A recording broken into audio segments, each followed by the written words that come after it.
வணக்கம், நான் உங்கள் வசா மாமி. இன்றைக்கி பிரண்டை கருவேப்பிலை தொகையில் எப்படி செய்யலாம் செய்து காமிக்கிறேன். முதல்ல பிரண்டையை இந்த மாதிரி நல்லா வாஷ் பண்ணிக்கணும்.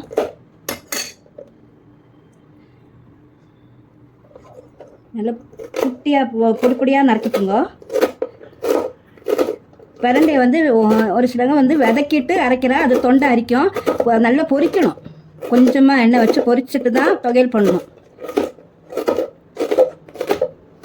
இது முட்டி வலிக்கு கால் வலி எல்லாத்துக்குமே ரொம்ப நல்லது பிரண்டை.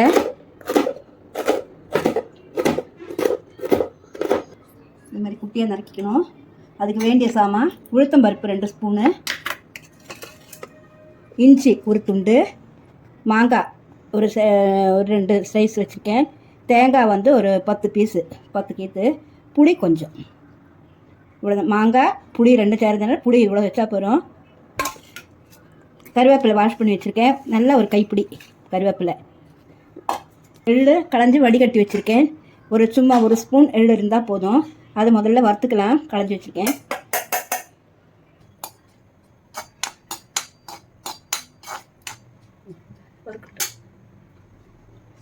வடிக்கிறது நின்று போச்சு.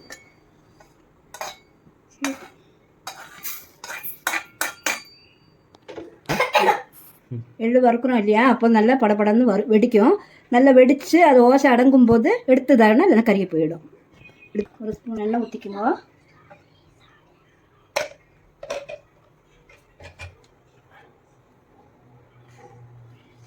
மூணு மிளகா வத்தல், காரத்துக்கு ஏற்ற மாதிரி நம்ம போட்டுக்கலாம். 2 ஸ்பூன் உளுத்தம்பருப்பு,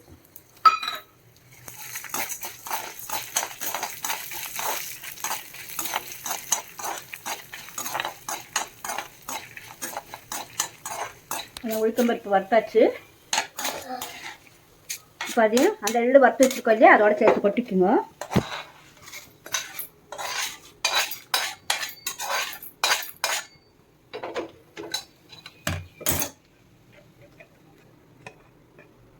திருப்பி ஒரு 2 ஸ்பூன் எண்ணெய் ஊற்றிக்குங்க.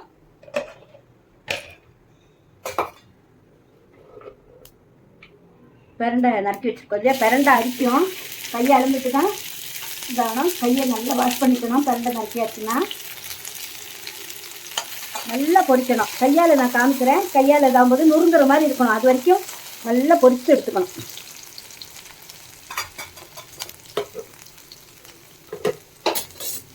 பிரண்டை பொரியட்டும். அது கூட அதுக்கு தேவையான புளி, இஞ்சி, மாங்காய் துண்டு,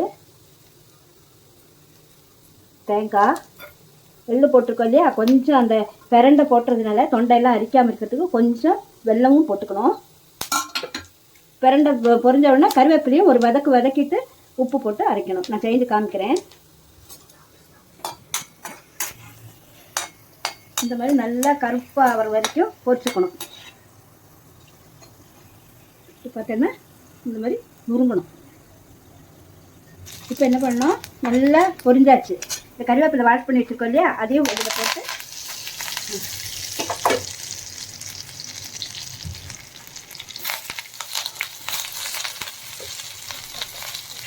பண்ணும்போதே கருவேப்பிலை வதக்கும் போதே அதுக்கு தேவையான உப்பு போட்டுக்கணும். இதுக்கு கருவேப்பிலை உப்பு போடுறேன்னா கருவேப்பிலை நல்ல பச்சையாக கலர் மாறாமல் இருக்கும். அதுக்காக தான் வதக்கும் போது உப்பு போடுறது. அவ்வளோதான், ஒரு வதக்கு தான் வதக்கணும், போதும். அடுப்பு ஆஃப் பண்ணியாச்சு. இப்போ இந்த இதையும் நம்ம வச்சுருக்கோம் இல்லையா, அதில் போட்டு அரைக்க வேண்டியது தான்.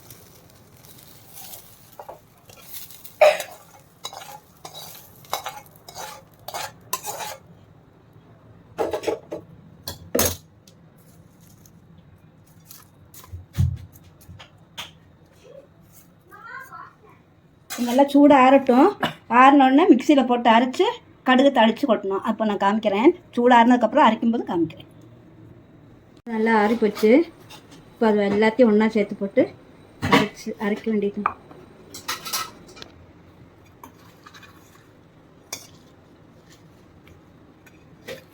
கொஞ்சம் கொஞ்சமாக போட்டு அரைச்சிக்குங்க. தேங்காய் பற்றி ஆக்கலையா, ரிவர்ஸில் போட்டு சுற்றணும். கொஞ்சமாக தண்ணி ஊற்றிங்க. நிறைய ஊற்றாதுங்க, கொஞ்சம் கொஞ்சமாக தண்ணி ஊற்றி அரைச்சிக்கணும்.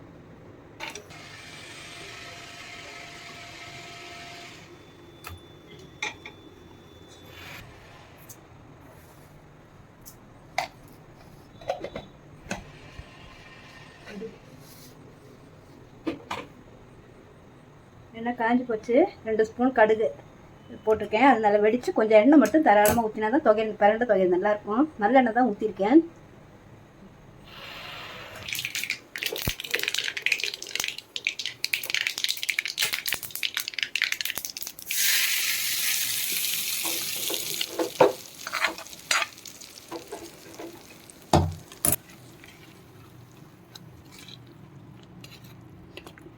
இது ரொம்ப டேஸ்ட்டாக இருக்கும், உடம்புக்கு ரொம்ப நல்லது. இந்த வீடியோ உங்களுக்கு பிடிச்சிருந்ததுன்னா ஷேர் பண்ணுங்கள், லைக் பண்ணுங்கள், சப்ஸ்கிரைப் பண்ணுங்கள். நன்றி, வணக்கம்.